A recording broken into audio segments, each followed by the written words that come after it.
Election কমিশনকে আমরা বলেছিলাম এই 5টা প্রশ্নের সদুত্তর আমরা চাই এবং জবাব আপনাদের দিতে হবে। আজকে প্রায় 1 মাস অতিক্রান্ত, এখনো পর্যন্ত একটা প্রশ্নের সদুত্তর আমরা পাইনি, কোনো প্রশ্নের সদুত্তর পাইনি। যেদিনকে নির্বাচন কমিশনের অফিসে বৈঠকটি হয়েছিল নভেম্বর মাসের খুব সম্ভবত 28 বা 29 তারিখ, ইলেকশন কমিশনের বন্ধুরা মিডিয়াকে হঠাৎ করে সিলেক্টিভলি লিক করে একটা খবর খাইয়েছিল যে আমরা প্রত্যেকটা প্রশ্নের উত্তর দিয়েছি।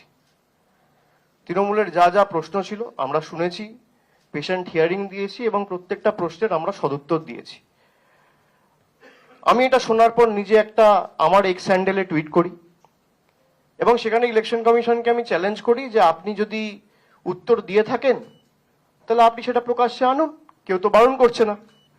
আর আমাদের কাছে ডিজিটাল এভিডেন্স রয়েছে, আপনারা যে একটা প্রশ্নের উত্তর দেননি সেটা আমরা প্রমাণ করে দিতে পারি।